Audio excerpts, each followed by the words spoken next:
Gita d'Istanbul et des blogs Gisèle écrivaine d'Istanbul et littérature au firmament. Comme vous le savez, il y a des auteurs complètement inconnus de leur vivant qui accèdent à la célébrité après leur mort. Mais parfois, c'est le contraire qui se produit. Un écrivain très célèbre tombe peu à peu dans l'oubli.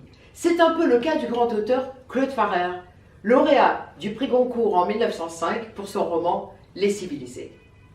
Sans doute, Claude Farrère a-t-il été boudé par la postérité à cause de son engagement politique, disons, regrettable.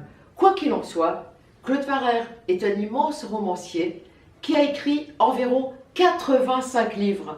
Et dans cette œuvre colossale se détachent deux romans que l'on a appelés ses romans turcs, L'homme qui assassina et Les quatre dames d'Angora. Je connais très bien le roman L'homme qui assassina parce que j'ai eu la chance d'en réaliser avec mon fils Axel Keuseoğlu la seule réédition qui existe actuellement. L'histoire se passe à Istanbul au début du XXe siècle. Le héros, Renaud de Sévigné, attaché militaire auprès de l'ambassade de France en Turquie, tombe éperdument amoureux de Lady Falkland, une aristocrate persécutée par un époux odieux et qui habite dans un vieux yalleux, c'est-à-dire une maison les pieds dans l'eau, au bord du Bosphore. C'est le début d'une folle passion qui conduit le personnage à arpenter le Bosphore de nuit en caïque pour tenter d'apercevoir dans la lumière de la fenêtre la silhouette de celle qu'il aime. Quand le roman paraît, en février 1907, c'est le scandale. Pourquoi? Parce que la belle Lady Falkland du roman ressemble un peu trop à une dame célèbre de la société stambouliote, la comtesse Ostrorog, et le héros à Claude Farrère lui-même.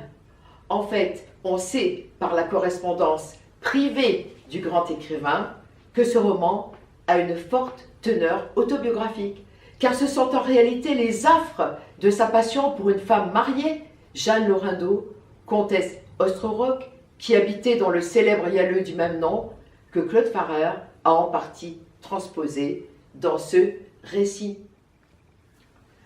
L'homme qui assassina est donc un roman de l'ombre, des promenades en caïque au clair de lune, de l'errance dans les vieilles ruelles d'Istanbul.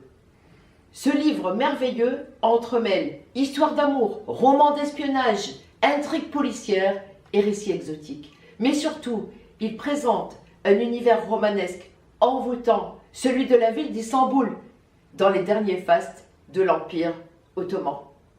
Savez-vous que Claude Farrère, grand admirateur d'Atatürk, à qui il est venu rendre visite, a sa rue à Istanbul? Où, me direz-vous? Eh bien, à Sultanahmet, la rue Claude Farrère. À bientôt pour un autre sujet.